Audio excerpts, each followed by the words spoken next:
Hello students. तो चलिए हम स्टार्ट करते हैं पॉलिटी के 100 क्वेश्चंस। क्वेश्चन नंबर 1 है, by which of the following act legislative council of British India received the power to discuss the budget. आपको बताना है कि किस अधिनियम के तहत लेजिस्लेटिव काउंसिल को, जो ब्रिटिश इंडिया की थी, उसे बजट पर डिस्कशन करने की शक्ति मिली थी।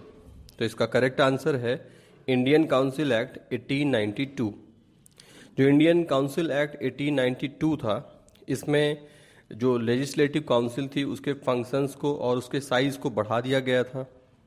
इसके अलावा बजट पर डिस्कशन करने की शक्ति दे दी गई थी और राइट टू वोट की जो शक्ति थी वो नहीं थी। इसके अलावा जो एग्जीक्यूटिव है उस पर प्रश्न करने की भी शक्ति मिल गई थी। हालांकि जो बजट है ये ब्रिटिश इंडिया में 1860 में ही पारित हो गया था। तो इस तरह से क्वेश्चन 1 का जो आंसर है वो होगा बी। इसके बाद बात करते हैं सेकंड क्वेश्चन की। Which was the first Indian state to establish the institution of Lokayukta. तो भारत का पहला राज्य था महाराष्ट्र। महाराष्ट्र में महाराष्ट्र लोकायुक्त एंड उप लोकायुक्त एक्ट 1971 में पास किया गया था। लोकायुक्त जो है ये एक स्टैट्यूटरी बॉडी है, यानी कि वैधानिक निकाय होता है। हालांकि महाराष्ट्र का जो लोकायुक्त उप लोकायुक्त जो ये निकाय बनाया गया, ये भारत के सबसे कमज़ोर निकायों में से एक है, क्योंकि इसके पास पर्याप्त शक्तियां नहीं हैं, इसके पास पर्याप्त फंड नहीं है, स्टाफ नहीं है, इन सब के कारण। अब बात करते हैं क्वेश्चन नंबर 3 की। In the contest of Indian history the principle of dyarchy refers to. आपको बताना है कि भारतीय इतिहास के संदर्भ में जो द्वैध शासन था इसका क्या अर्थ है। ध्यान रहे, एक डुअल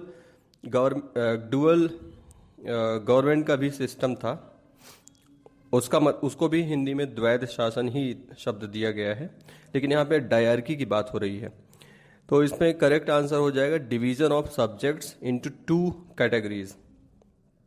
तो 1919 का जो गवर्नमेंट ऑफ इंडिया एक्ट था, इसमें जो प्रांत के विषय थे उनको 2 भागों में बांटा गया था, ट्रांसफर्ड सब्जेक्ट और रिजर्व सब्जेक्ट, यानी कि स्थानांतरणीय विषय और संरक्षित विषय। अब जो ये ट्रांसफर्ड सब्जेक्ट से इनको एडमिनिस्टर करता था गवर्नर, और उसकी सहायता के लिए होते थे मंत्री, और ये रिस्पॉन्सिबल होते थे लेजिस्लेटिव काउंसिल के लिए। जबकि जो रिजर्व सब्जेक्ट्स थे उसको एडमिनिस्टर करता था गवर्नर, किसकी सहायता से?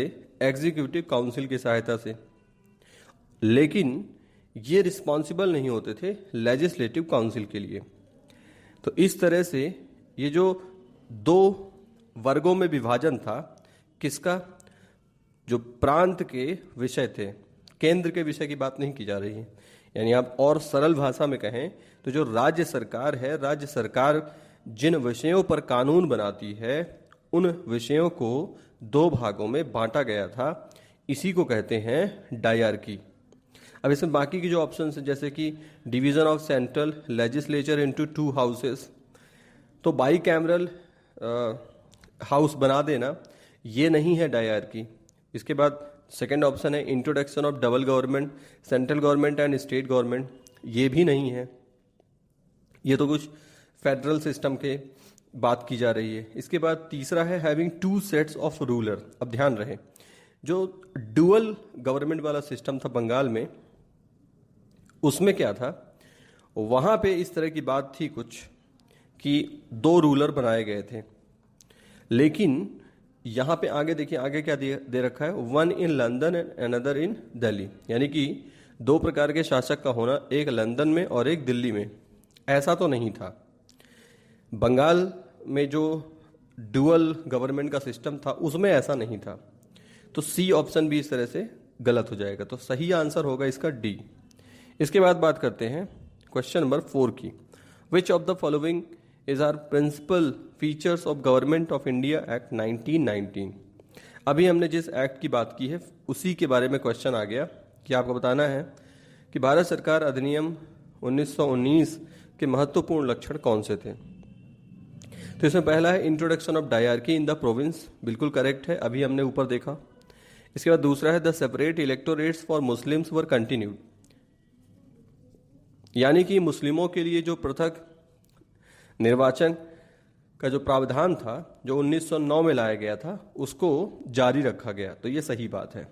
इसके बाद तीसरा है devolution of legislative authority by the centre to provinces, जो कानून बनाने की जो शक्ति है वो सौंप दी गई थी प्रांतों को, तो ये स्टेटमेंट भी सही है। तो इस तरह से ये तीनों ही प्रावधान 1919 के अधिनियम में थे, तो इसका करेक्ट आंसर हो जाएगा डी। अब बात करते हैं क्वेश्चन नंबर 5 की।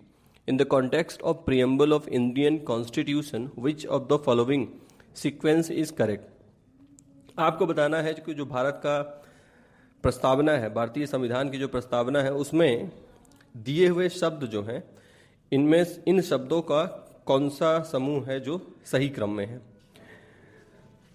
तो करेक्ट आंसर है इसका D, sovereign, socialist, secular, democratic, Republic. यहाँ ध्यान रखना है कि जो सोशलिस्ट और सेक्युलर वर्ड है ये मूल संविधान में नहीं थे, इसको 42वें संविधान संशोधन अधिनियम 1976 के बाद जोड़ा गया था। हालांकि ये आर्टिकल 25 और 25 से लेकर के 28 तक में जो बातें दी हुई हैं उससे भी ये सोशलिस्ट और सेक्युलर का जो स्पिरिट है वो हमारे कॉन्स्टिट्यूशन में पहले से ही था। तो ये अच्छे से आपको याद रखना है, जो प्रस्तावना है संविधान की वो आपको शब्दशः याद होनी चाहिए, वर्ड टू वर्ड, क्योंकि वहां से क्वेश्चन आ जाता है। इसके बाद क्वेश्चन नंबर 6 की बात करते हैं। Consider the following statements with regard to the preamble of the constitution and give correct answer using the code given below. आपको यहाँ पे कुछ स्टेटमेंट्स दिए हैं, आपको बताना है कौन सा स्टेटमेंट सही है। तो चलिए पहला स्टेटमेंट देखते हैं।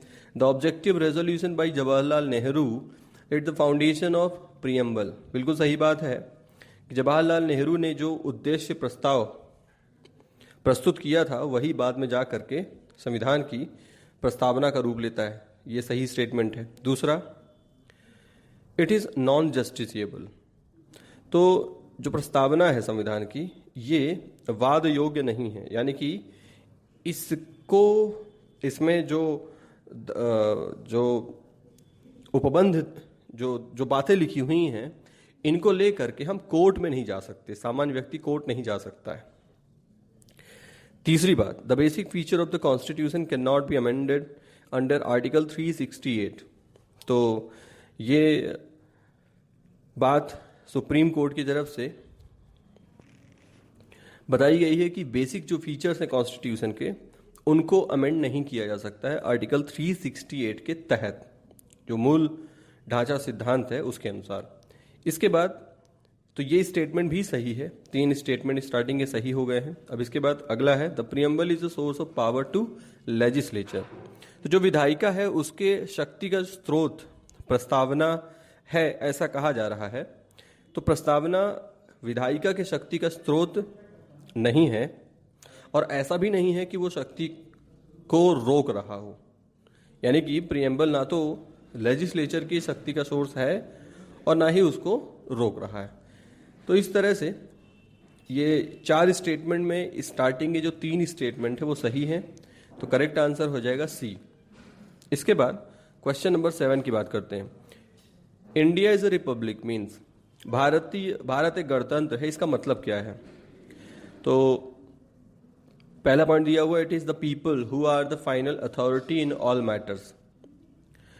तो ये बताया गया है कि भाई सभी मामलों में जो लोग हैं उनके पास शक्ति होती है, लेकिन इसमें ये बात भी लिखनी चाहिए कि जो मोनार्की है उसके अंतर्गत शासन नहीं होता है। दूसरा है कि there is no parliamentary system of government in India. तो पार्लियामेंट्री सिस्टम का रिपब्लिक से डायरेक्ट हम अगर केवल रिपब्लिक की मीनिंग की बात करेंगे तो ये स्टेटमेंट फिट नहीं बैठेगा। तीसरा statement, there are no hereditary rulers in India. तो गणतंत्र का ये जो मतलब है, ये सीधा डायरेक्ट यही मतलब है कि कोई भी वंशानुगत शासक नहीं है भारत में। भारतीय गणतंत्र का ये मतलब है। जो फर्स्ट स्टेटमेंट दिया हुआ है, it is the people who are final authority in all matters, तो ये बात सही है, ये बात भी भारतीय गणतंत्र में आती है, यानी भारतीय गणतंत्र में ये बात उपस्थित है। लेकिन अगर ये पूछा जाए कि भारतीय गणतंत्र का मतलब क्या है, तब हमें वो लाइन चूज करनी होगी जो उसको परफेक्ट तरीके से, सीधा प्रिसाइज तरीके से बता रहा हो। तो ये हो जाएगा सी जो स्टेटमेंट है, there are no hereditary rulers in India. तो ये ध्यान रखना है कि जो गणतंत्र है उसका मतलब ये होता है कि जो लोग हैं, उस देश के जो लोग हैं, उनके पास राजनीतिक संप्रभुता होती है, यानी कि वहाँ कोई एक शासक नहीं होगा। दूसरी बात, वहाँ किसी भी प्रकार के विशेष अधिकारों वाले वर्ग की अनुपस्थिति होनी चाहिए, यानी ऐसा कोई वर्ग नहीं होना चाहिए जिनके पास कोई विशेष अधिकार हो। और हेरेडिटरी रूलर्स भी नहीं होने चाहिए, वंशानुगत शासक भी नहीं होने चाहिए। इन सब बातों को मिला करके गणतंत्र का मतलब बनता है। इसके बाद क्वेश्चन नंबर 8 है, which of the following objectives is not embodied in the preamble to the constitution of India. आपको बताना है कि इन 4 बातों में से कौन सी बात संविधान की प्रस्तावना में निहित नहीं है। तो इसमें पहला है लिबर्टी ऑफ थॉट। तो लिबर्टी ऑफ थॉट तो संविधान में, प्रस्तावना में वर्णित है। Liberty of expression, C option जो है ये भी वर्णित है। Liberty of belief, D option, ये भी वर्णित है। लेकिन इकोनॉमिक लिबर्टी ये वर्ड नहीं दिया हुआ है। जो इकोनॉमिक लिबर्टी का मतलब होता है इकोनॉमिक फ्रीडम, और इकोनॉमिक फ्रीडम वो, इसका मतलब होता है कि भाई जो लोग हैं वो अपने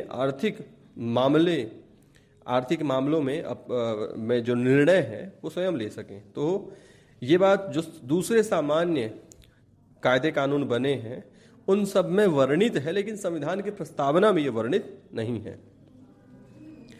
इसके बाद तो इसका करेक्ट आंसर हो जाएगा बी, इकोनॉमिक लिबर्टी।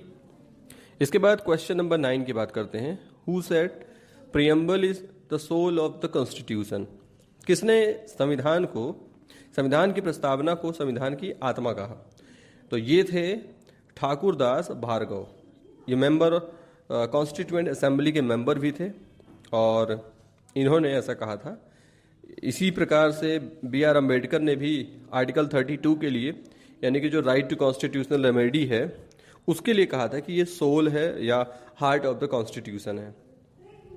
इसके बाद क्वेश्चन नंबर 10 की बात करते हैं। Indian parliament has the power to create a new state and alteration of areas, boundaries और name of existing states under which of the following constitutional provision. तो बताना है कि जो भारतीय संसद है वो किस अनुच्छेद के तहत नए राज्यों का निर्माण कर सकती है, या उनके क्षेत्र को बदल सकती है, उनकी सीमाओं को बदल सकती है, या फिर जो एग्जिस्टिंग स्टेट है उसके नाम को परिवर्तित कर सकती है। तो ये जो बातें हैं ये आर्टिकल 3 में वर्णित हैं। आर्टिकल 1 जो है ये name and territory of union बताता है, यानी कि भारत, इंडिया यानी कि भारत, ये बात संविधान अनुच्छेद 1 में दी हुई है। आर्टिकल 2 जो है वो नए राज्यों के अधिग्रहण की बात करता है। ध्यान रहे, आर्टिकल 3 जो है, अनुच्छेद 3 कह रहा है कि आप अंदर वाले जो राज्यों को इधर उधर को शफलिंग करनी हो कर सकते हैं आप, यानी कि आप मिला करके एक बना दो, एक को तोड़ के 2 बना दो, या एक का नाम बदल दो, ये सब बातें आप अनुच्छेद 3 के तहत कर सकते हो। लेकिन नए राज्य अगर बनाने हैं, यानी कि कल को यदि कोई हिस्सा नेपाल का या बांग्लादेश का या किसी भी देश का कोई हिस्सा अगर शामिल करना है भारत में, तो ये किसके तहत होगा? ये होगा अनुच्छेद 2 के तहत। और आर्टिकल 4 जो है ये बात करता है कि भाई अनुच्छेद 2 और 3 के तहत जो भी नियम जो भी कानून बनेगा वो अमेंडमेंट कर देगा किसमें, फर्स्ट और फोर्थ शेड्यूल में, पहली और दूसरी अनुसूची में। तो इस तरह से इसका आंसर हो जाएगा सी। अब बात करते हैं क्वेश्चन नंबर 11 की। Which of the following article deal with the election of vice president. आपको बताना है कि उप राष्ट्रपति के इलेक्शन के लिए कौन सा अनुच्छेद है। तो इसका करेक्ट आंसर हो जाएगा आर्टिकल 66। अनुच्छेद 66 जो है ये उपराष्ट्रपति के इलेक्शन से संबंधित बात करता है। आर्टिकल 64 जो दिया है ये बात करता है कि जो वाइस प्रेसिडेंट है वो काउंसिल ऑफ स्टेट का यानी कि राज्यसभा का एक्स ऑफिसियो चेयरमैन होगा। आर्टिकल 68 बात करता है कि वाइस प्रेसिडेंट के पद खाली होने के पहले ही इलेक्शन हो जाने चाहिए। और आर्टिकल 62 कहता है कि भाई ये भी यही बात बोलता है, लेकिन किसके लिए, प्रेसिडेंट के लिए, यानी कि इलेक्शन पद खाली होने के पहले इलेक्शन करा दिया जाए। इसके बाद क्वेश्चन नंबर 12 में बात अब करते हैं। विच one of the following is not correct in the matter of formation of new state. नए राज्यों के निर्माण के संदर्भ में कौन सा इनमें से सही नहीं है। तो इसका करेक्ट आंसर हो जाएगा C. Such law shall be deemed to be an amendment of the constitution for the purpose of article 368, यानी कि नए राज्यों का जो निर्माण होगा वो अनुच्छेद 368 के तहत नहीं माना जाएगा, लेकिन यहां दिया हुआ है कि अनुच्छेद 368 के तहत माना जाएगा, क्योंकि नए राज्यों का जो निर्माण होता है उसे मात्र संसद की जो सिंपल मेजॉरिटी होती है उससे ही बना दिया जाता है। जबकि यदि अनुच्छेद 368 के तहत संविधान में संशोधन करना है तो उसके लिए स्पेशल मेजॉरिटी चाहिए होती है। तो इस तरह से बाकी भी जो ऑप्शन है उनको भी देख लेते हैं। पहला ऑप्शन है पार्लियामेंट में भी may by law form a new state, such law shall contain provisions for the amendment of the first schedule and fourth schedule of the constitution। ऊपर हमने बात की थी कि संसद नए राज्यों से संबंधित जो कानून बनाएगा वो पहले और चौथी अनुसूची में क्या करेगा, अमेंडमेंट लाएगा। तो ये सही बात है। दूसरा स्टेटमेंट बिल्कुल वही लाइन रिपीट कर दिया है, such law shall contain provisions for the amendment of the first schedule and fourth schedule of the constitution, वही लाइन है। और आखिरी जो स्टेटमेंट है, आखिरी जो ऑप्शन है वो है no bill for enacting such law shall be introduced in the parliament unless it has been referred to the legislative, यानी कि जिस राज्य से संबंधित कानून आने वाला है उसकी सीमा में परिवर्तन का या नाम में परिवर्तन का या उसको विभाजित करके दो राज्यों में बांटने का, जो भी है वो कानून बनाने के पहले उस राज्य के पास भेजना होगा बिल को, और उसके बाद उसकी सहमति हो या असहमति हो उसके बाद ही इस पे कानून बनाया जा सकता है। तो ये स्टेटमेंट भी सही है। हमें बताना था गलत स्टेटमेंट, तो गलत स्टेटमेंट केवल तीसरा है। तो इस तरह से इसका आंसर हो जाएगा सी। अब इसके बाद बात करते हैं क्वेश्चन नंबर 13 की। How many states and UTs did the state reorganisation commission created in 1956। तो देखिए 1953 में दिसंबर में कमेटी बनाई गई थी जिसके चेयरमैन थे जस्टिस फजल अली, और इन्होंने 1956 में जो स्टेट रीऑर्गेनाइजेशन कमीशन जो बना उसके तहत 14 राज्य और 6 यूनियन टेरिटरी बनाई गई थी। इसके पहले पार्ट ए बी सी में डिवीजन किया हुआ था जिसे खत्म कर दिया गया। तो इसका सही आंसर हो जाएगा ए। इसके बाद है question number 14। Which one of the following is the correct chronological order of the formation of the following Indian states? बताना है चार राज्यों के निर्माण का सही क्रम क्या होगा। तो ये हो जाएगा, सबसे पहले इन चार राज्यों में बना था सिक्किम 1975, उसके बाद बना था अरुणाचल प्रदेश 1987, और इसके बाद छत्तीसगढ़ और झारखंड, ये दोनों ही 2000 में सन 2000 में बने थे। लेकिन ध्यान ये रखना है 3 राज्य सन 2000 में बने थे, लेकिन इसमें से जो 26वां राज्य था वो छत्तीसगढ़ था, 27वां उत्तराखंड था और 28वां राज्य जो था वो झारखंड था। तो इस तरह से जो सीक्वेंस हो जाएगा वो हो जाएगा सबसे पहले सिक्किम, उसके बाद अरुणाचल प्रदेश, उसके बाद छत्तीसगढ़ और सबसे लास्ट में झारखंड। तो करेक्ट आंसर हो जाएगा बी। इसके बाद बात करते हैं क्वेश्चन नंबर 15 की। The citizenship provided by the constitution of India is, बहुत आसान है कि भारत में एकल नागरिकता प्रदान की जाती है, तो इसका आंसर हो जाएगा बी, सिंगल सिटीजनशिप। इसके बाद है Indian citizenship can not be obtained by, बताना है भारतीय नागरिकता इन 4 तरीकों में से किस तरीके से प्राप्त नहीं की जा सकती। तो सबसे पहला बर्थ, जन्म के आधार पर प्राप्त होती है। दूसरा है नेचुरलाइजेशन, तो प्राकृतिकरण के तरीके से भी नागरिकता मिल जाती है। और तीसरा है incorporating any part of land in India, यानी कि यदि भारत ने किसी भूमि का अधिग्रहण कर लिया, जैसे कि पौंडीचेरी में सिटीजनशिप ऑर्डर आया था 1962 में, तो जब पौंडीचेरी को भारत ने अधिग्रहित किया तो वहाँ के सभी लोगों को जिनको कि सही समझे भारत, उनको सिटीजनशिप दे दी गई थी। तो तीसरा स्टेटमेंट भी इस तरह से सिटीजनशिप की बात करता है। और जो लास्ट में है depositing money in Indian banks, इसका कोई विदेशी भी भारत के बैंक में पैसा रख देगा, लेकिन इसका यह मतलब नहीं है कि वो भारत का नागरिक बन जाएगा। अब बात करते हैं क्वेश्चन नंबर 17 की।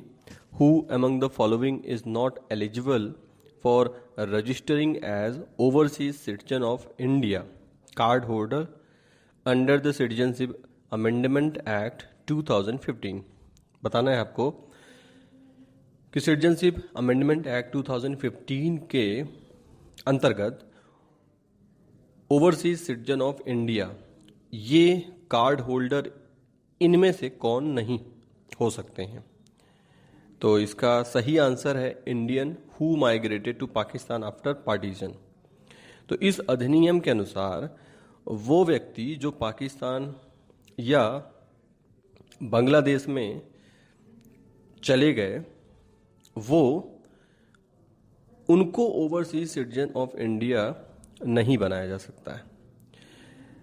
पहला जो ऑप्शन है माइनर चाइल्ड, जिसके कि पेरेंट्स इंडियन सिटीजन हो, वो बिल्कुल बन सकता है। Spouse of foreign origin of Indian citizen, पति या पत्नी कोई भी यदि भारतीय मूल का है तो उसको भी ओवरसीज सिटीजन का दर्जा दिया जा सकता है।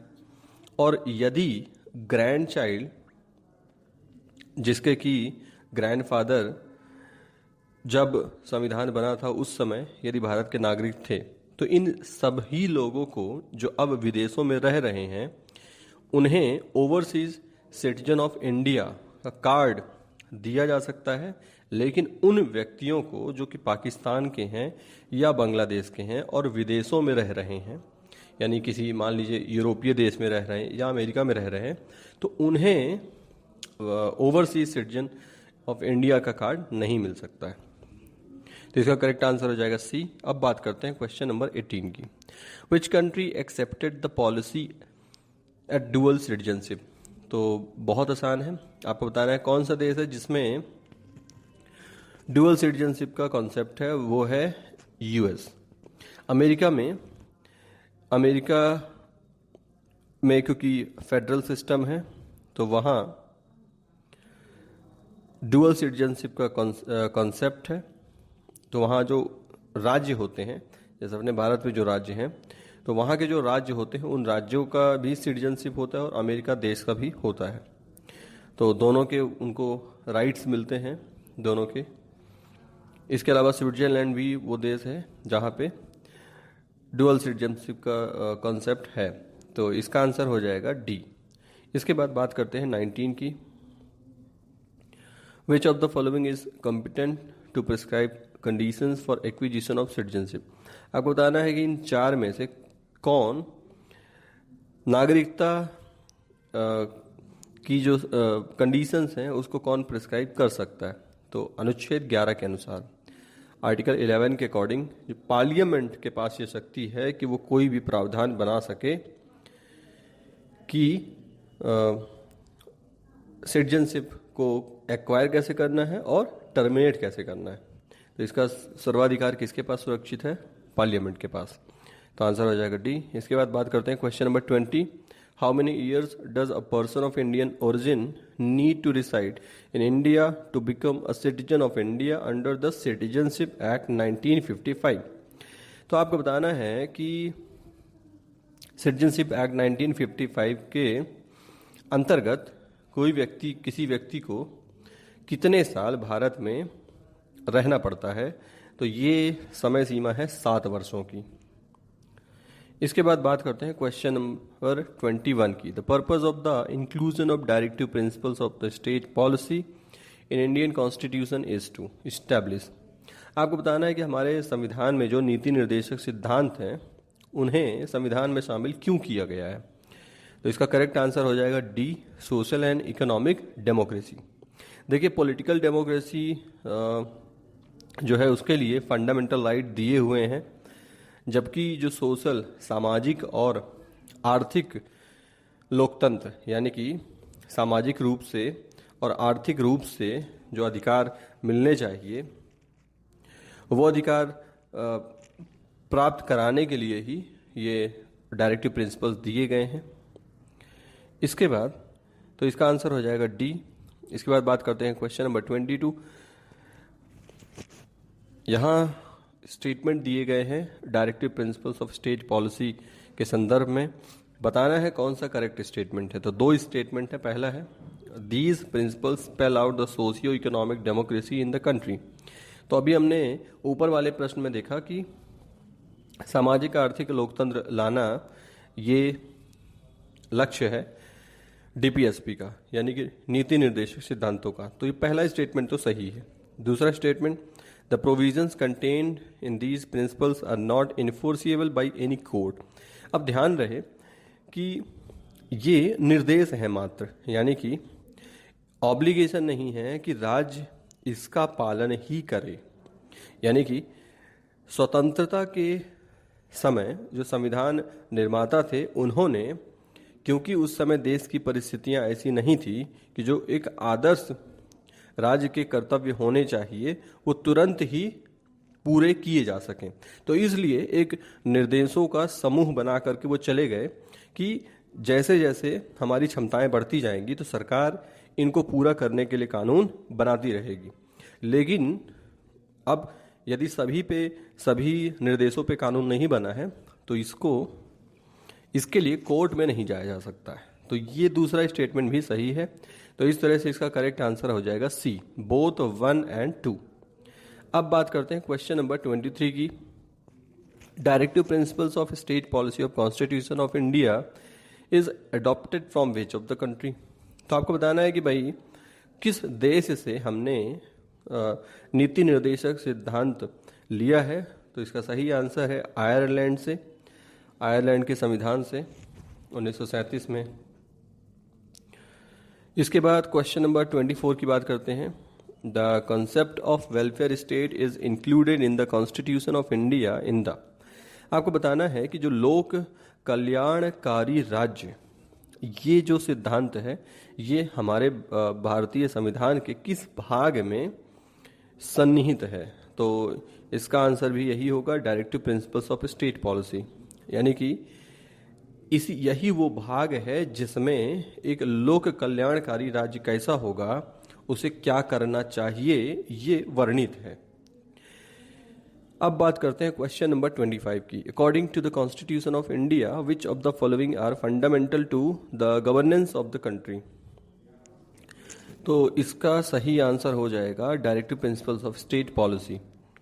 देखिए, अनुच्छेद 37 आर्टिकल 37 में ही ये बात लिखी हुई है कि दीज प्रिंसिपल्स, यानी कि जो डीपीएसपी हैं, these principles are fundamental in the governance of the country. यानी कि देश के शासन का ये मूल आधार है, मूल है। तो इसका आंसर हो जाएगा डी। इसके बाद बात करते हैं क्वेश्चन नंबर 26 की। In the constitution of India promotion of peace and security is included in which article. बताना है कि भारत के संविधान में शांति और सुरक्षा को प्रमोट करने की बात किस अनुच्छेद में की गई है। तो इसका करेक्ट आंसर हो जाएगा आर्टिकल 51। आर्टिकल 51 अनुच्छेद 51 में ये बात दी गई है कि जो राज्य होगा वो अंतर्राष्ट्रीय शांति और सुरक्षा और सभी राष्ट्रों के बीच एक ऑनरेबल रिलेशन रखने की कोशिश करेगा। तो इसका आंसर हो जाएगा ए। बाकी के जो आर्टिकल्स हैं उनमें देख लेते हैं। तो देखिए जो बी ऑप्शन है आर्टिकल 38A, इसमें डीपीएसपी का ये आर्टिकल है। यहाँ पे ये इस आर्टिकल के अनुसार कल्याण की अभिवृद्धि के लिए सामाजिक व्यवस्था बनाना राज्य का कर्तव्य है। और जो सी ऑप्शन है आर्टिकल 44, ये भी डीपीएसपी से है और इसमें दिया हुआ है यूनिफॉर्म सिविल कोड के बारे में, समान सिविल संहिता की बात इसमें की गई है कि राज्य का कर्तव्य होगा कि वो समान सिविल संहिता बनाए। और आर्टिकल 46 जो है वो SC ST और जो दूसरे दुर्बल वर्ग हैं उनकी शिक्षा और अर्थ संबंधी जो हित हैं उनकी अभिवृद्धि के लिए राज्य प्रयास करेगा। तो ये हो गया क्वेश्चन नंबर 26। अब बात करते हैं क्वेश्चन नंबर 27 की। Which of the following statement is correct. आपको 4 यहाँ पे कथन दिए हैं, बताना है कौन सा कथन सही है। तो पहला है rights claims of the state against the citizen. जो अधिकार यानी मूल अधिकार, तो मूल अधिकार के लिए कहा जा रहा है कि ये राज्य के दावे हैं नागरिकों के विरुद्ध। बिल्कुल गलत बात।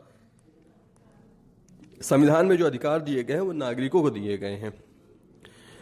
दूसरा है rights are the privileges which are incorporated in the constitution of a state। तो इनको प्रिविलेज की श्रेणी में नहीं रखा जा सकता। तीसरा है rights are the claims of citizens against the state. ये बात सही है कि ये जो अधिकार हैं वो राज्य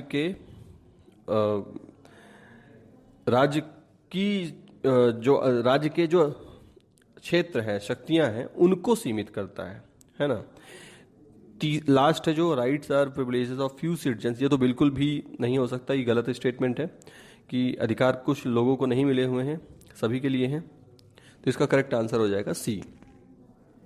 इसके बाद question number 28, fundamental rights are. मूल अधिकार जो है 4 बातें दी हुई हैं। जस्टिसिएबल कहा जाए उन्हें, या नॉन जस्टिसिएबल कहा जाए, फ्लेक्सिबल कहा जाए, या रिजिड कहा जाए। तो देखिए मूल अधिकार जो हैं बी, तो नॉन जस्टिसिएबल तो बिल्कुल भी नहीं है। मूल अधिकार दिए ही इसलिए गए हैं कि यदि इनका उल्लंघन हो तो लोग सीधे कहाँ जा सकें, कोर्ट जा सकें। तो इस प्रकार मूल अधिकार के लिए सबसे जो सही शब्द होगा वो होगा जस्टिसिएबल, यानी कि ये वाद योग्य हैं, यानी इनके उल्लंघन होने पर हम सीधे कोर्ट जा सकते हैं। फ्लेक्सिबल नहीं कहा, फ्लेक्सिबल इसके लिए सही शब्द नहीं होगा। रिजिड भी नहीं होगा क्योंकि कुछ कुछ अधिकारों को कभी कुछ समय के लिए उनसे वंचित भी किया जा सकता है। और फ्लेक्सिबल भी नहीं कहेंगे क्योंकि इनको हटाया भी नहीं जा सकता। मूल ढांचा ही है संविधान का एक तरह से ये।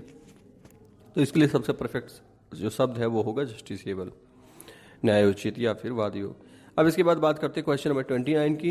Right to equality is given by. आपको बताना है कि समता का अधिकार जो है वो कहाँ दिया हुआ है, इक्वालिटी की बात कहाँ दी है। तो इसमें है आर्टिकल 13। अब एक एक करके पहले ये जो 4 आर्टिकल हैं, इन चारों आर्टिकल में दिया क्या है इसको देख लेते हैं। तो देखिए आर्टिकल जो 13 है, आर्टिकल 13 जो है वो जुडिशियल रिव्यू के बारे में है। आर्टिकल 14 जो है वो कहता है इक्वालिटी बिफोर लॉ, यानी कि कानून के सामने सभी लोग बराबर। आर्टिकल 15 जो है वो कहता है कि RRCSP,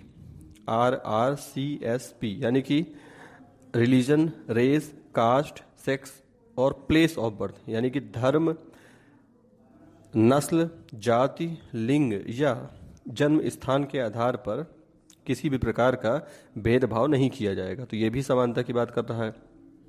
इसके बाद आर्टिकल 16 क्या कह रहा है, ये कह रहा है equality of opportunity in matters of public employment, यानी कि जो पब्लिक एम्प्लॉयमेंट है, रोजगार हैं, उनमें सबको बराबर की अपॉर्चुनिटी मिलेगी, वहाँ पे बराबरी रहेगी। तो अनुच्छेद 14, 15, 16 इन तीनों में समता लाने की बात की जा रही है, लेकिन जो अनुच्छेद 13 है, 13 जो है वो इसके संबंध में नहीं है। वो इसके संबंध में है कि यदि कोई ऐसा कानून बनता है जो कि फंडामेंटल राइट के अगेंस्ट है, तो उसको वॉइड किया जा सकता है, उसको नल किया जा सकता है। तो इस प्रकार से राइट टू इक्वालिटी जो है वो 14 से लेकर के 18 तक में आता है, यानी कि 14, 15, 16 ये अनुच्छेद जो हैं ये आएंगे। तो इस प्रकार से इसका करेक्ट आंसर हो जाएगा सी। इसके बाद क्वेश्चन नंबर 30 की बात करते हैं। In the Indian constitution the right to freedom is granted by which of the following. बताना है कि स्वतंत्रता का अधिकार जो है वो किस अनुच्छेद में दिया हुआ है। तो सही आंसर है, बहुत आसान है ये क्वेश्चन, आर्टिकल 19 से लेकर के 22। अनुच्छेद 19 में बोलने की और एकत्रित होने की, संघ बनाने की, घूमने की, कहीं भी सेटल होने की, कोई भी बिजनेस शुरू करने की, ये स्वतंत्रताएं दी गई हैं अनुच्छेद 19 में। और 20 में प्रोटेक्शन दिया गया है कन्विक्शन फॉर ऑफेंसेस के लिए, अपराधों के लिए, दोष सिद्धि के संबंध में संरक्षण। तो अनुच्छेद 20 में 3 बातें बताई गई हैं कि भाई किसी भी व्यक्ति को एक अपराध के लिए एक बार ही सजा दी जाएगी, और ये बताया गया है कि जो सजा दी जाएगी वो वर्तमान कानून के अनुसार दी जाएगी। ऐसा कभी कभी होता है कि कानून बदल जाते हैं, तो ऐसा नहीं होगा कि जिस काल में व्यक्ति ने अपराध किया उस काल में जो कानून था उसके अनुसार ही सजा दी जानी चाहिए, और स्वयं के विरुद्ध गवाही के लिए किसी को बाध्य नहीं किया जाएगा। तो इस प्रकार से आर्टिकल 20 ये बताता है। और जो आर्टिकल 21 है वो लाइफ और पर्सनल लिबर्टी के को सुरक्षा प्रदान करता है, और आर्टिकल 22 जो है वो कुछ विशेष परिस्थितियों में सुरक्षा प्रदान करता है अरेस्ट और डिटेंशन से। इसमें 3 बातें बताई गई हैं कि अरेस्ट का कारण बताना होगा, अगर अरेस्ट कर लिया गया, और 24 घंटे के अंदर दंडाधिकारी के समक्ष पेश किया जाएगा, और अपने पसंद के वकील से सलाह ले जाने की स्वतंत्रता होगी। तो इस प्रकार की ये स्वतंत्रताएं जो हैं वो दी गई हैं 19 से लेकर के 22 तक में। अब बात करते हैं क्वेश्चन नंबर 31 की, अमेंडमेंट टू द कॉन्स्टिट्यूशन में बी इनिशिएटेड।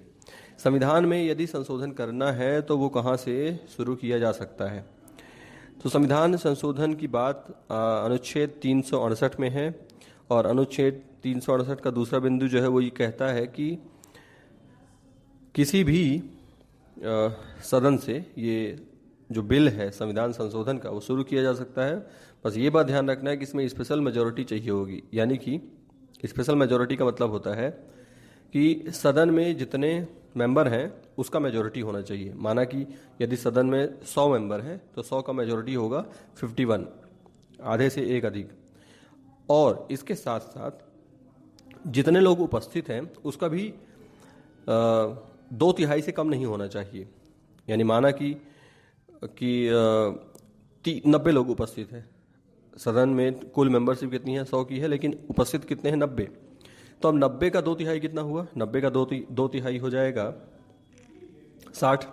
तो 60 से कम नहीं होना चाहिए, यानी कि 51 से लेकर के अब जितने उपस्थित हैं उसका 2/3 कर लीजिए, तो ये रेंज होनी चाहिए। तो इसका सही आंसर हो जाएगा D, either house of the parliament. इसके बाद बात करते हैं क्वेश्चन नंबर 32 की, which of the following statements are correct regarding constitutional amendment under article 368। बताना है कौन सा कथन सही है अनुच्छेद 368 के अनुसार। संवैधानिक संशोधन के संदर्भ में आपको यहाँ पे 4 वाक्य दिए गए हैं, बताना है कि कौन सा इनमें से सही है। पहला स्टेटमेंट क्या है, in article 368 2 methods of constitutional amendment are mentioned.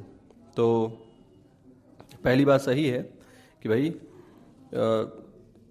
2 तरह का इसमें प्रावधान रहता है संवैधानिक संशोधन के लिए। एक जिसमें कि राज्यों को बिल नहीं भेजना होता है, और दूसरा जिसमें राज्यों को बिल भेजना होता है, और दोनों ही केस में जो स्पेशल मेजॉरिटी चाहिए होती है। तो ये हो गया, पहला स्टेटमेंट सही है। दूसरा स्टेटमेंट देखते हैं, constitutional amendment bill can be initiated only in Lok Sabha. ये गलत है। ऊपर अभी हमने देखा था कि लोकसभा या राज्यसभा किसी से भी इस बिल को किसी से भी बिल्कुल लाया जा सकता है। तीसरा स्टेटमेंट है, in case of any dispute between two houses of parliament on constitutional amendment bill a joint sitting. गलत स्टेटमेंट है। अगर संवैधानिक संशोधन विधेयक लाया जा रहा है तो उसमें यदि कोई डिस्प्यूट होता है, यानी कि अगर लोकसभा ने मान लीजिए पारित कर दिया और राज्यसभा में ये बिल जाता है और राज्यसभा ने मना कर दिया इस पे पारित करने से, और अगर इस तरह की कोई स्थिति बनती है तो इसमें ज्वाइंट सिटिंग नहीं होगी। संयुक्त अधिवेशन संवैधानिक संशोधन विधेयक के लिए नहीं बुलाया जा सकता है। तो दूसरा ये स्टेटमेंट गलत हो गया, दूसरा गलत था और तीसरा गलत है। आगे देखिए, the president can not veto a constitutional amendment bill. ये बिल्कुल सही बात है। राष्ट्रपति को संवैधानिक संशोधन विधेयक में अपनी सहमति देनी ही पड़ती है। तो इस तरह से यहाँ पे पहला और चौथा स्टेटमेंट सही है, दूसरा और तीसरा स्टेटमेंट गलत है। करेक्ट आंसर हो जाएगा बी। अब बात करते हैं क्वेश्चन नंबर 33 की। 86 constitutional amendment bill deals with the, बताना है कि 86वां संविधान संशोधन विधेयक किससे संबंधित है। बहुत आसान है, फ्री और कंपलसरी एजुकेशन 6 से 14 साल तक के बच्चों के लिए व्यवस्था करेगा राज्य। ये बात जो है 86वें संविधान संशोधन के तहत अनुच्छेद 21 में जोड़ी गई है। आर्टिकल 21A में ये बात दी हुई है कि राज्य किसी भी तरीके से 6 से 14 साल के बच्चे के लिए जो है तो मुफ्त शिक्षा की व्यवस्था कराएगा। अब बात करते हैं क्वेश्चन नंबर 34 की। By which constitutional amendment OBCs have been given 27% reservation in the admission to educational institution. बताना है किस संवैधानिक संशोधन के तहत ओबीसी को 27% का रिजर्वेशन दिया गया है। तो सही आंसर हो जाएगा 93rd 93rd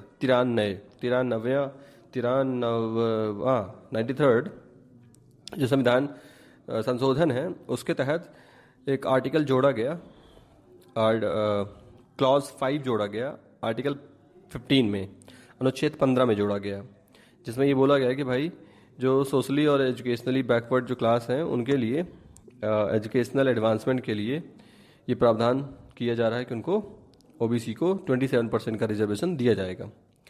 तो इसका करेक्ट आंसर हो जाएगा बी। इसके बाद बात करते हैं क्वेश्चन नंबर 35 की।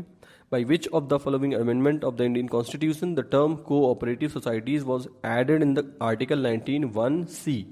बताना है कि किस संवैधानिक संशोधन अधिनियम के द्वारा कोऑपरेटिव सोसाइटी का प्रावधान जो है अनुच्छेद 19(1)(c) में जोड़ा गया। तो इसका सही आंसर हो जाएगा सी, 97th अमेंडमेंट एक्ट 2011।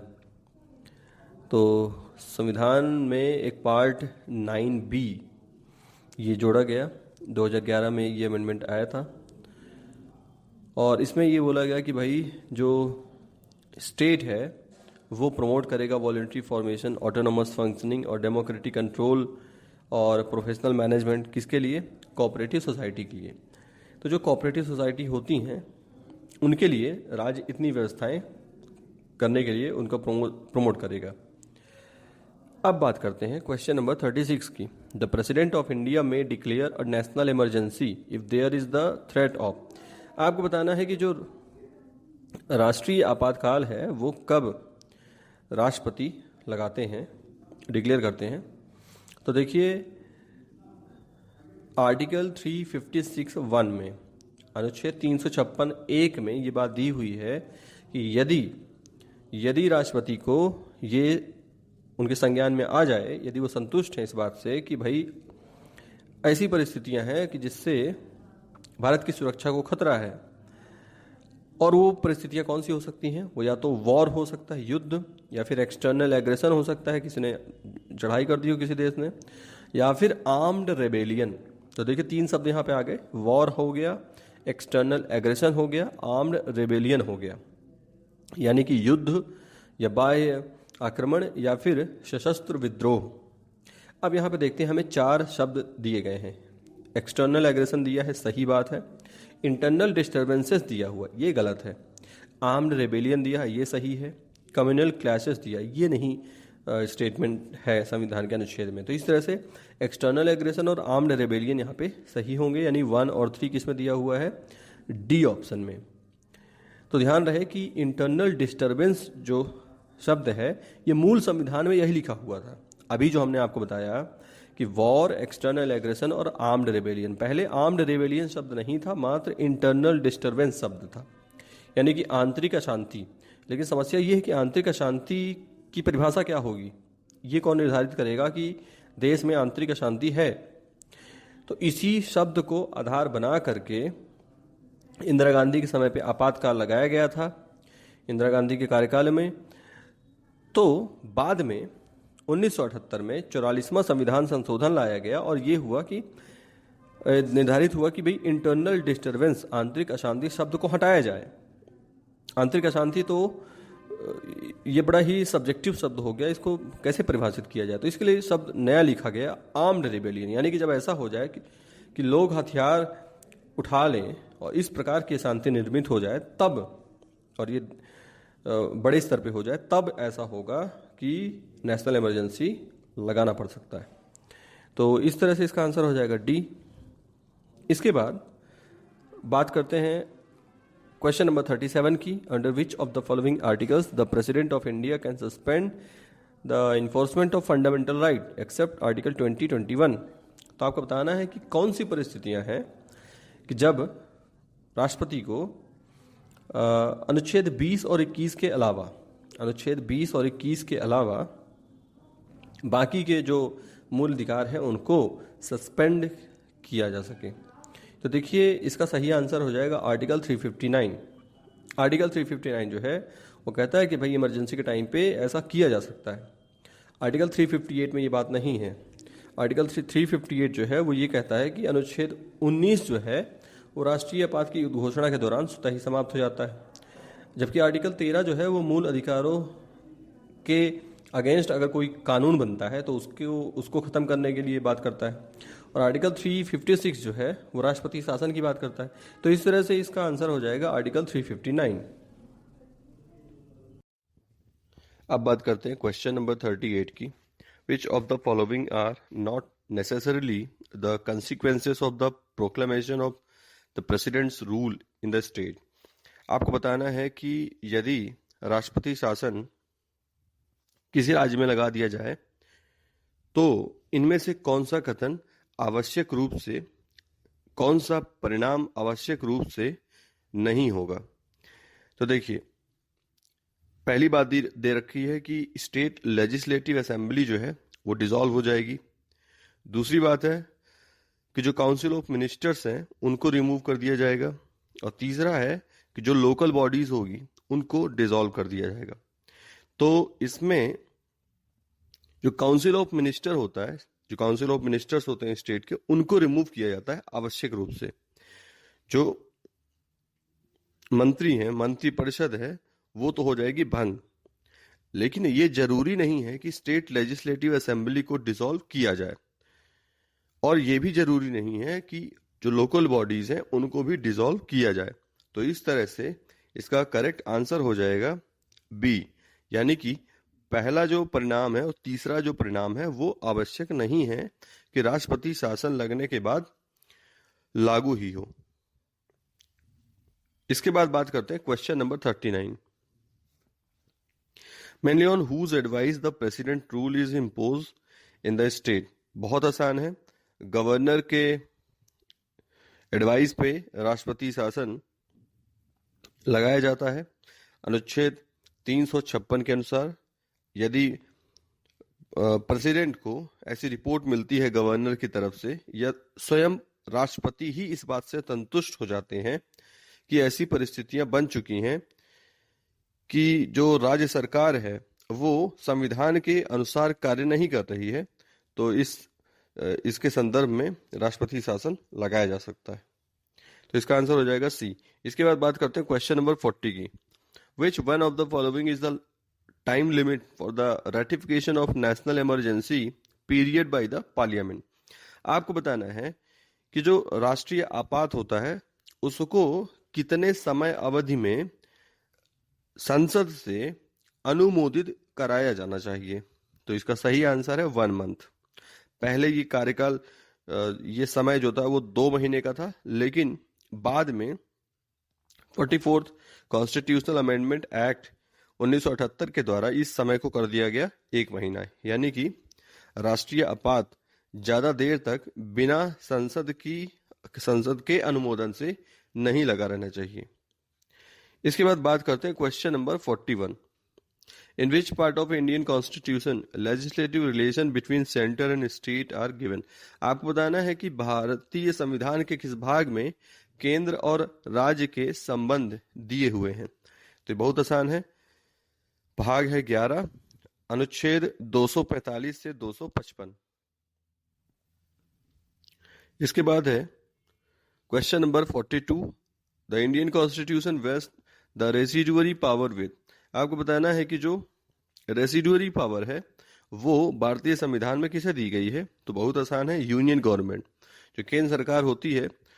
अनुच्छेद 246 के अनुसार यदि कोई ऐसा विषय है जो समवर्ती सूची में नहीं आता और राज्य सूची में भी नहीं आता, तो उसमें कानून बनाने की जो शक्ति है वो किसके पास है?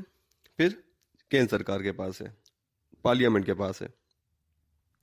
और इसमें ऐसे कानून हो सकते हैं, उन विषयों में कानून बनाने की शक्तियां हो सकती हैं, जैसे कि कोई टैक्स लगाना है और ऐसा टैक्स जो कि अभी वर्णित नहीं है समवर्ती सूची में और राज्य सूची में।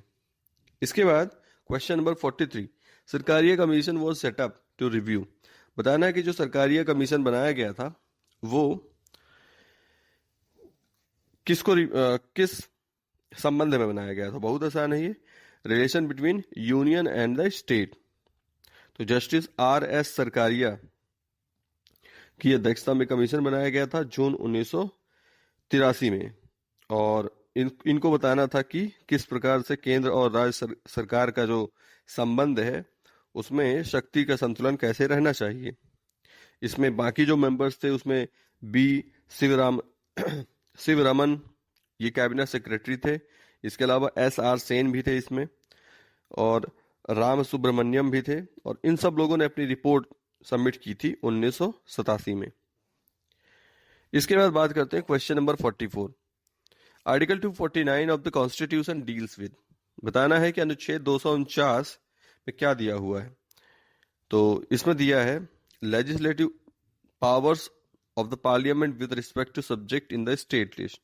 तो डी आंसर इसका सही होगा कि राज्यसभा को यह अधिकार है कि वो ऐसा रेजोल्यूशन पास करे कि यदि उसे लगता है कि राष्ट्र हित के लिए पार्लियामेंट को उन विषयों पर भी कानून बनाना चाहिए जो कि राज्य सूची का भाग है, तो पार्लियामेंट ऐसा कर सकती है, राज्यसभा ऐसा कर सकती है। इसके लिए जो रेजोल्यूशन पास होगा वो 2/3 मेंबर्स जो प्रेजेंट या वोट कर रहे हैं उनका होना चाहिए।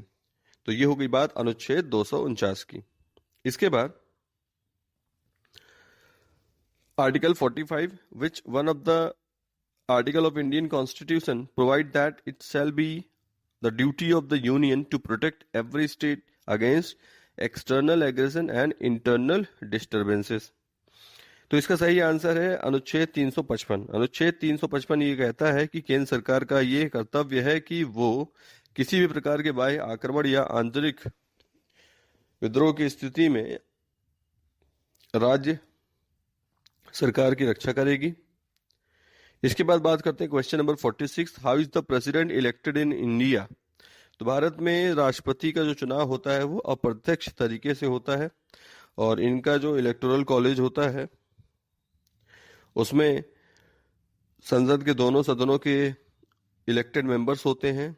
इसके अलावा लेजिस्लेटिव असेंबली यानी कि राज्यों की विधानसभा के इलेक्टेड मेंबर्स होते हैं, और इसके अलावा दिल्ली और पौंडीचेरी के भी लेजिस्लेटिव असेंबली के इलेक्टेड मेंबर्स होते हैं।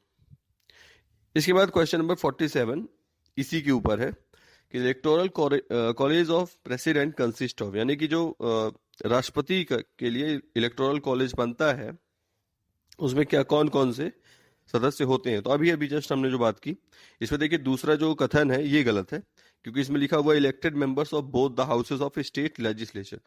तो राज्य विधान सभा के जो दो सदन अगर किसी राज्य में हैं, यानी कि विधान परिषद, तो विधान परिषद के सदस्य इसमें भाग नहीं लेते हैं। तो ये वाला स्टेटमेंट गलत हो जाएगा। तो इस तरह से इसका आंसर हो जाएगा डी, 1, 3 एंड 4। इसके बाद बात करते हैं क्वेश्चन नंबर 48 की। Which of the following is not an essential qualification for the candidature of president. आपको बताना है कि राष्ट्रपति बनने के लिए कौन सा इसमें से क्वालिफिकेशन जरूरी नहीं है। तो देखिए 35 साल का होना चाहिए, आर्टिकल 58 के अनुसार 35 साल की आयु पूरी हो जानी चाहिए, और उसके अंदर ये योग्यता होनी चाहिए कि लोकसभा का इलेक्शन क्वालिफाई कर रहा हो, लोकसभा का इलेक्शन लड़ने लायक हो, भारत का नागरिक होना चाहिए, और यूनियन गवर्नमेंट या स्टेट गवर्नमेंट के अधीन किसी भी ऑफिस ऑफ प्रॉफिट में नहीं होना चाहिए, लाभ के पद पे नहीं होना चाहिए। यानी कि इसमें शिक्षा की कोई बात नहीं है। यदि शिक्षित नहीं है व्यक्ति तो भी वो राष्ट्रपति का कैंडिडेट बन सकता है। इसके बाद बात करते हैं क्वेश्चन नंबर 49 की। Which article of the Indian constitution prescribes eligibility condition for the re election to the post of the president of India. पुनर्निर्वाचन के लिए पात्रता, ये अनुच्छेद 57 में दिया हुआ है, आर्टिकल 57। आंसर हो जाएगा डी। इसके बाद question number 50। Which of the following statement is correct about prime minister of India. प्रधानमंत्री के संबंध में कौन सा स्टेटमेंट करेक्ट है। तो देखिए पहला स्टेटमेंट है कि prime minister is the nominal head of the council of ministers. गलत स्टेटमेंट है, नॉमिनल हेड नहीं होता है। दूसरा, he is not responsible to the parliament, responsible होता है, ये भी गलत स्टेटमेंट है। अगला है he can not dismiss any of his ministers, ऐसा नहीं है, उसकी इच्छा है, यदि किसी मिनिस्टर्स को डिसमिस करना है तो कर सकता है, ये भी गलत स्टेटमेंट है। तो लास्ट स्टेटमेंट सही है। अनुच्छेद 74 74(1) के according prime minister is the real head of the council of ministers. इसके बाद क्वेश्चन नंबर 51 है, prime minister of India is, जो भारत का प्रधानमंत्री है वो कैसा होता है, इलेक्टेड होता है या सिलेक्टेड होता है, नॉमिनेटेड होता है या अपॉइंटेड होता है। तो सही आंसर है अपॉइंटेड होता है, आर्टिकल 75 में ये शब्द दिया हुआ है। इसके बाद question number 52, which of the following is not true. बताना है कौन सा गलत है। 4 स्टेटमेंट है, इसमें से जो चौथा स्टेटमेंट है डी, ये गलत है। क्या है statement? Courts are empowered to inquire advice tendered by the ministers to the president और टू द गवर्नर। तो देखिए कोर्ट के पास ये अधिकार नहीं है कि राष्ट्रपति को या गवर्नर को, जो मंत्री हैं, वो क्या एडवाइस दे रहे हैं ये जानना। ये अनुच्छेद 74(2) के अनुसार राष्ट्रपति के संदर्भ में ये बात दी हुई है। इसके बाद बात करते हैं question number 53। The prime minister is the head of the, प्रधानमंत्री जो होता है वो किसका हेड होता है? स्टेट गवर्नमेंट का होता है क्या? नहीं, वो केंद्र सरकार का होता है, यानी कि सेंट्रल गवर्नमेंट। तो इसका आंसर हो जाएगा बी। इसके बाद question number 54, article 78 of the constitution of India lays down the duties of the, बताना है अनुच्छेद 78 में किसके कर्तव्यों की बात की गई है। तो बहुत आसान है ये, प्राइम मिनिस्टर। प्राइम मिनिस्टर का ये कर्तव्य बताया गया है कि वो जो भी कार्य कर रहा है, जो भी डिसीजन ले रहा है काउंसिल ऑफ मिनिस्टर से रिलेटेड, एडमिनिस्ट्रेशन से रिलेटेड, यदि राष्ट्रपति चाहे तो उसकी इच्छा पर उसे पूरा ये कम्युनिकेट कर सकता है कि क्या क्या डिसीजंस लिए जा रहे हैं। इसके बाद क्वेश्चन नंबर 55 है, कैबिनेट का मतलब क्या है?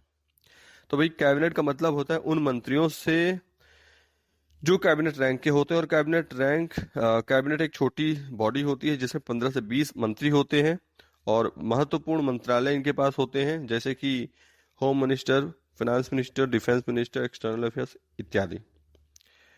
इसके बाद बात करते हैं question number 56, for election to the Lok Sabha nomination paper can be filed bye.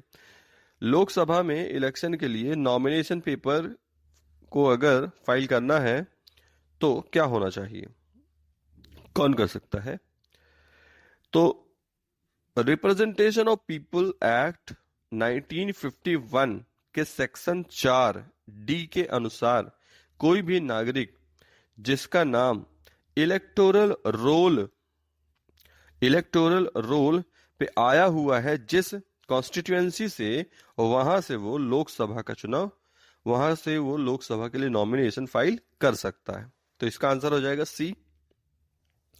इसके बाद क्वेश्चन नंबर 57 है, which of the following is not correct? गलत स्टेटमेंट आपको बताना है। तो देखिए, जो तीसरा स्टेटमेंट है ये गलत है। The electoral rolls are prepared under the direction and control of the president of India. यहाँ पे ये गलत है कि यहाँ इलेक्शन कमीशन होना चाहिए, प्रेसिडेंट नहीं इलेक्टोरल रोल्स को प्रिपेयर कराते हैं। ये अनुच्छेद 324(1) में दिया हुआ है। तो अनुच्छेद 324(1) के अनुसार जो इलेक्टोरल रोल होगा उसको प्रिपेयर किया जाएगा किसके द्वारा? इलेक्शन कमीशन ऑफ इंडिया के द्वारा।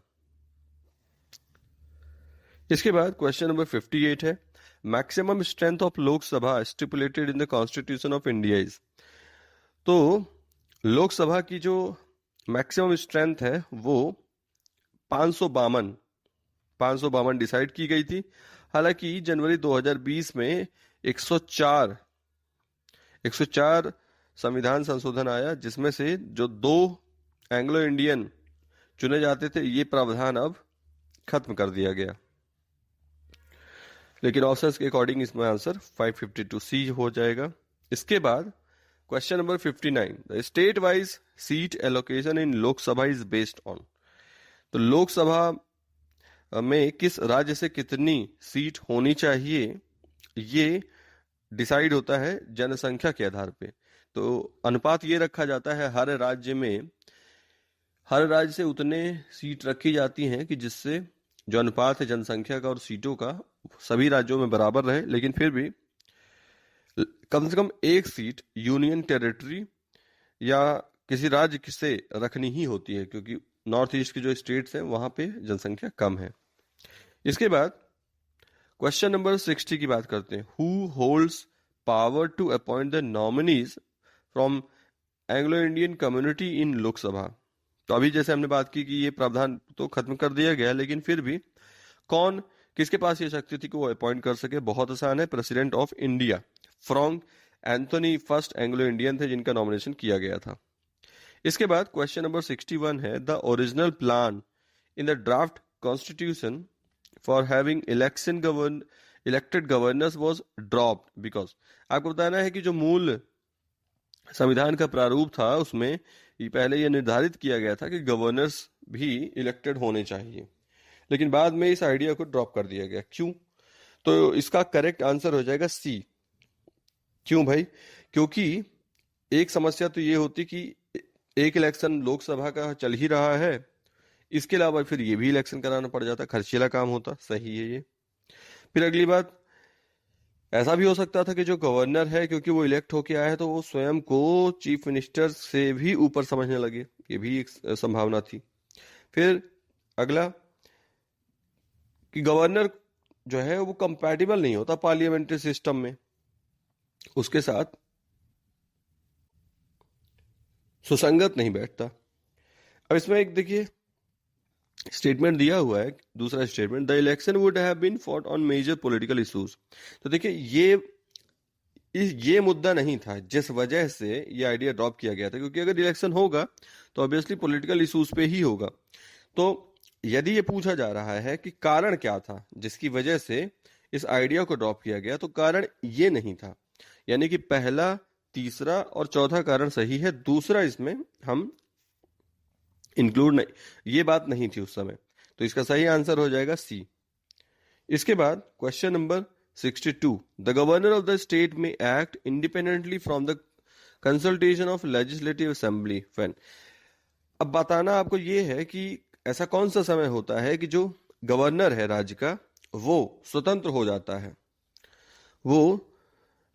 जाता है, अपने फैसले लेने में, और लेजिस्लेटिव असेंबली का कंसल्टेशन उसे नहीं लेना पड़ता है। तो देखिए ऐसा हो सकता है कब? पहली स्थिति, जब सरकार को जब सरकार को लेजिस्लेटिव असेंबली में अपनी मेजॉरिटी को प्रूव करना हो, नंबर एक बात। दूसरा, जब काउंसिल ऑफ मिनिस्टर्स अपना कॉन्फिडेंस लूज कर चुके हों और उन्हें टर्मिनेट करना हो।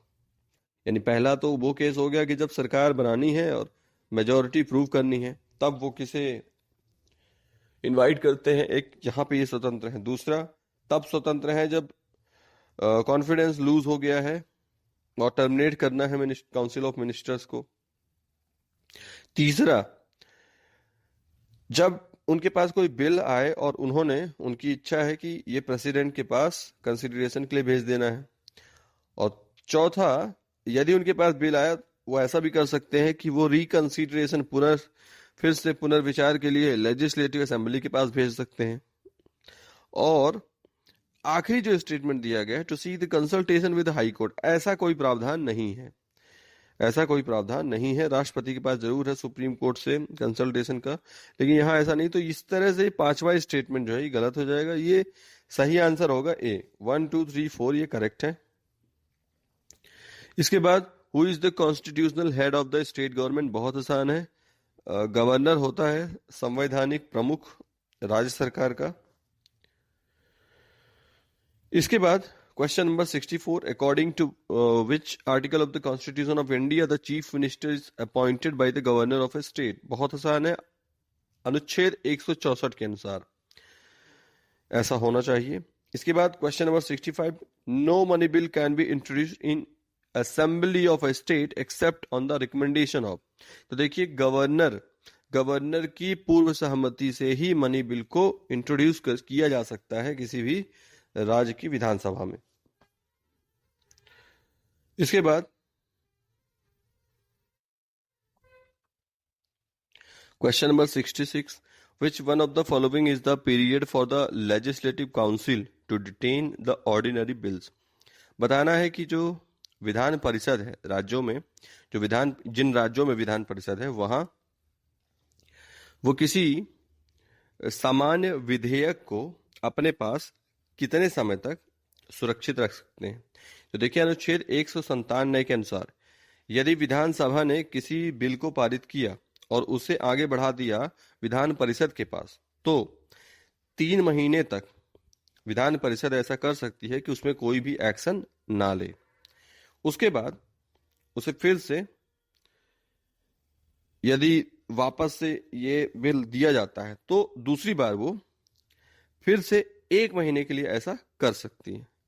1 महीने तक भी यदि उसने कोई निर्णय नहीं लिया, तो ये मान लिया जाएगा कि ये जो बिल है, जो विधानसभा से दिया गया था विधान परिषद को, वो अब पारित हो चुका है दोनों सदनों से। तो इस तरह से शुरू के 3 महीने और बाद का पहली बार का 3 महीना, दूसरी बार का 1 महीना जोड़ दिया, टोटल हो गया 4 महीना। तो इसका आंसर हो जाएगा बी। इसके बाद question number 67, which article of the Indian Constitution provides the composition of Vidhan Parishad in the state। तो भाई, अनुच्छेद 171 के अनुसार जो विधान परिषद है उसके कंपोजिशन के बारे में बताया गया है कि जो विधान परिषद है उसमें जो टोटल नंबर्स होंगे वो विधानसभा के 1/3 से ज्यादा नहीं होना चाहिए और 40 से कम नहीं होना चाहिए। अब फिर कितने होने चाहिए? तो इसको तय करने का अधिकार संसद के पास है। यह अनुच्छेद 171 में बताया गया है। इसके बाद question number 68, the provision for creation and evolution of legislative council in any state is included in the Indian constitution under. तो इसका सही उत्तर होगा अनुच्छेद 169। 169 में बात बताई गई है कि क्रिएशन या एवोल्यूशन लेजिस्लेटिव काउंसिल का कैसे करना है। इसके बाद क्वेश्चन नंबर 69 है, which state among the following has the maximum number of members in the legislative assembly. तो भाई, सबसे ज्यादा जनसंख्या जहां है वहीं सबसे ज्यादा लेजिस्लेटिव असेंबली के मेंबर्स होंगे। तो आंसर है यूपी। 403 मेंबर हैं, जिसमें से एंग्लो इंडियन को एक्सक्लूड करके। इसके बाद क्वेश्चन नंबर 70 है, when was the supreme court inaugurated in India. तो भारत में सुप्रीम कोर्ट का जो उद्घाटन हुआ वो कब हुआ है? तो 28 जनवरी 1950। गवर्नमेंट ऑफ इंडिया एक्ट 1935 से इसकी स्थापना हुई थी, फेडरल कोर्ट ऑफ इंडिया की। इसके बाद question number 71, the power to increase the number of जजेस in the supreme court of India is vested in. किसके पास ये अधिकार है कि सुप्रीम कोर्ट में जजों की संख्या बढ़ाई जाए? तो ये अधिकार है पार्लियामेंट के पास, अनुच्छेद 124 के अनुसार। इसके बाद अनुच्छेद क्वेश्चन नंबर 72 है, हाउ कैन अ जज of supreme court be removed. Supreme court के जज को रिमूव कैसे किया जा सकता है, कैसे पद से हटाया जा सकता है? तो इसके लिए इसका सही आंसर होगा डी, प्रेसिडेंट के द्वारा, और रिकमेंडेशन होता है पार्लियामेंट का। लेकिन रिकमेंडेशन तब हो सकता है जब दोनों ही सदनों से स्पेशल मेजोरिटी से ऐसा उनको रिकमेंडेशन दिया जाए। इसके बाद क्वेश्चन नंबर 73 है, अ जज ऑफ सुप्रीम कोर्ट में resign his office by writing a letter to. तो सुप्रीम कोर्ट का जज यदि रिजाइन करना चाहे तो वो किसे लिखेगा? प्रेसिडेंट को लिखेगा, अनुच्छेद 124 2 के अनुसार। इसके बाद क्वेश्चन नंबर 74 है, the age of retirement of supreme court, the age of retirement of supreme court जज होना चाहिए। तो इसमें जो आयु है वो है 65 साल, अनुच्छेद 124। इसके बाद क्वेश्चन नंबर 75, सैलरीज ऑफ जजेस of supreme court are determined by. तो सुप्रीम कोर्ट के जो जज होते हैं उनकी जो सैलरी होती है वो पार्लियामेंट से डिसाइड होती है, अनुच्छेद 125 1 के अनुसार। इसके बाद क्वेश्चन नंबर 76 है, who among the following is authorized to make provision with respect to the composition of panchayat. तो पंचायत का कंपोजिशन क्या होगा ये तय करने का अधिकार स्टेट लेजिस्लेचर के पास है, राज्य की विधानसभा के पास है, अनुच्छेद 243 सी के अनुसार। इसके बाद द इलेक्शन, क्वेश्चन नंबर 77 है, the election to panchayat are to be held after. तो इसका सही आंसर है हर 5 साल में पंचायत के चुनाव होते हैं, अनुच्छेद 243 ई के अनुसार। इसके बाद क्वेश्चन नंबर 78 है, who was the prime minister of India at the time of 73rd and 74th amendment to the constitution of India pertaining to panchayat and Nagar Palika. तो देखिए, जब 73वां और 74वां संवैधानिक संशोधन लाया गया था पंचायत और नगर पालिका के लिए, तब प्रधानमंत्री थे पीवी नरसिम्हा राव, क्योंकि 73वां संविधान संशोधन अधिनियम जो था 1992 ये लाया गया था 24 अप्रैल 1993 में कार्य में आया ये, और 74वां संविधान संशोधन अधिनियम 1992 कब कार्यान्वयन में आया? 1 जून 1993 में। तो उस समय प्रधानमंत्री थे पीवी नरसिम्हा राव। इसके बाद क्वेश्चन नंबर 79 है, who among the following constitute finance commission to review the financial position of panchayat.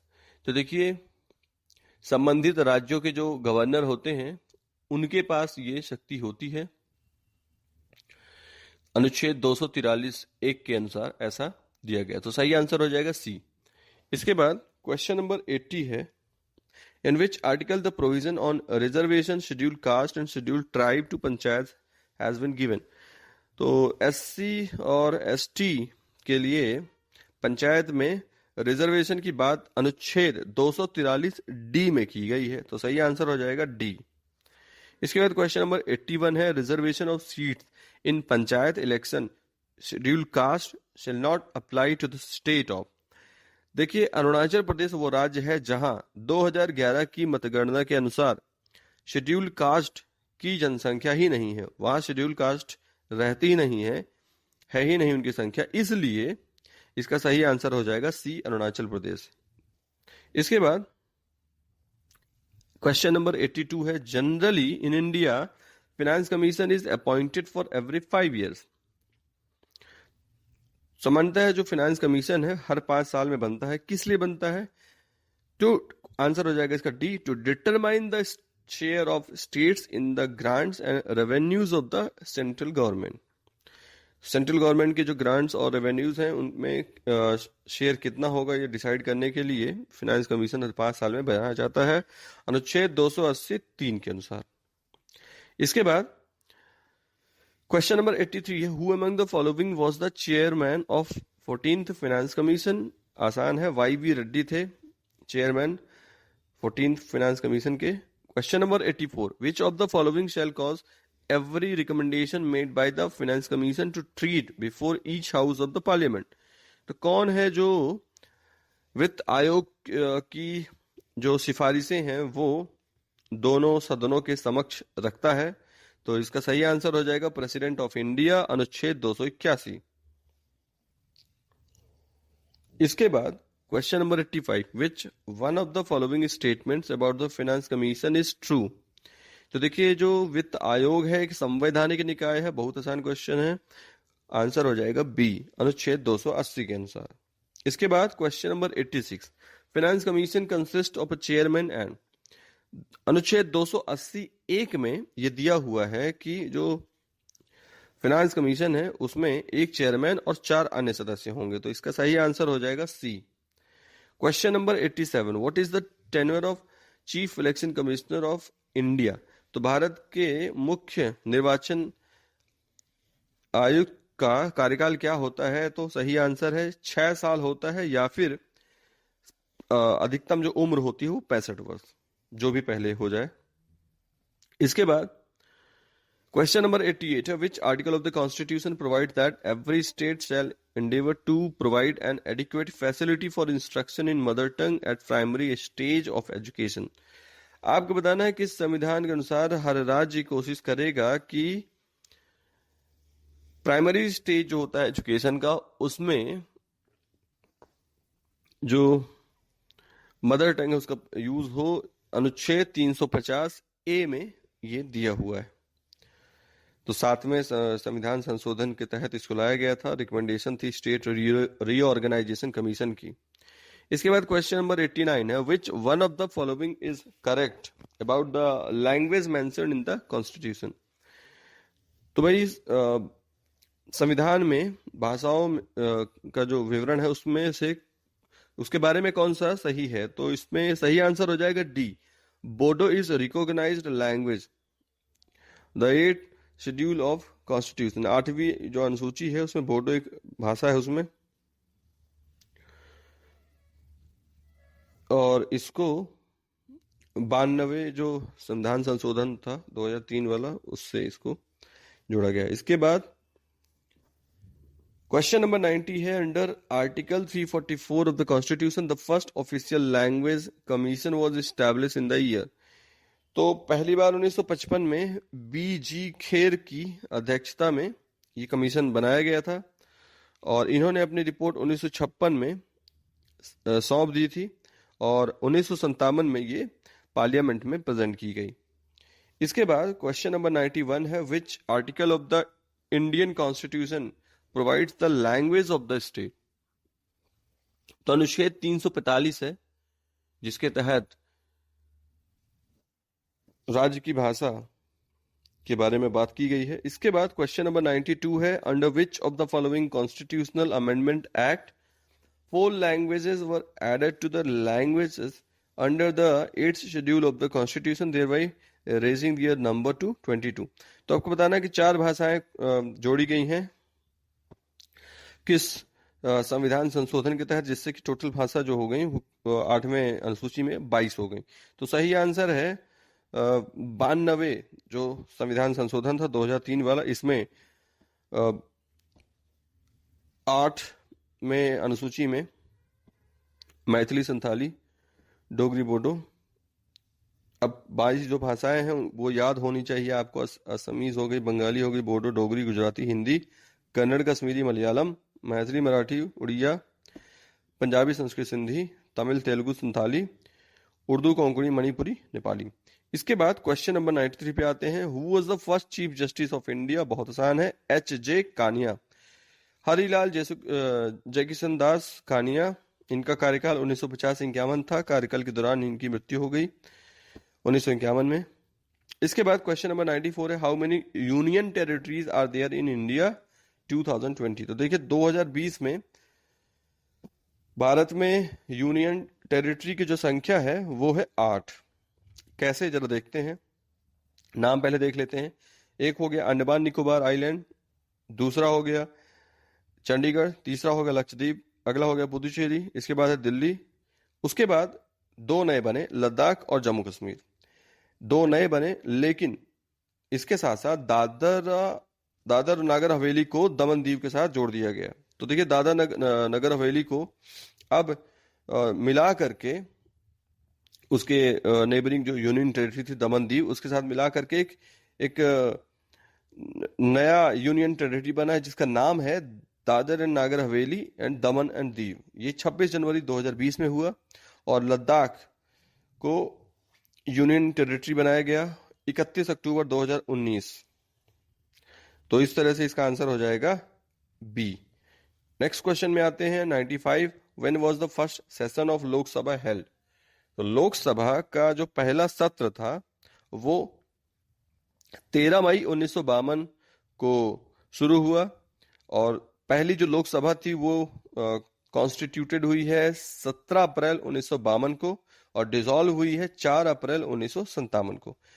इसमें कुल सीट जो थी वो 489 थी और लगभग 17.3 करोड़ मतदाताओं ने इस लोकसभा को चुना था। तो इस समय जो वोटर्स थे उनकी संख्या ये 17.3 करोड़ लगभग। इसके बाद question number 96। Longest serving speaker of Lok Sabha is? Lok Sabha के अध्यक्ष का नाम बताना है जिनका कार्यकाल सबसे लंबा था। तो इसका आंसर हो जाएगा बलराम जाखड़। ये 1980 से 89 तक लोकसभा स्पीकर रहे हैं और पहली बार जब लोकसभा में स्पीकर थे तब ये फिरोजपुर से थे, उसके बाद सीकर से इलेक्ट हुए थे। इसके बाद क्वेश्चन नंबर 97 है how many sessions are held in a year in Lok Sabha? बहुत आसान है, 3 बार सेशन होता है, बजट सेशन, मॉनसून सेशन और विंटर सेशन। इसके बाद क्वेश्चन नंबर 98 है who was the first deputy chairman of planning commission? Gulzari Lal Nanda. इनका कार्यकाल था 1953 से 1963। इसके बाद नेक्स्ट क्वेश्चन है which high court has the largest jurisdiction in terms of states?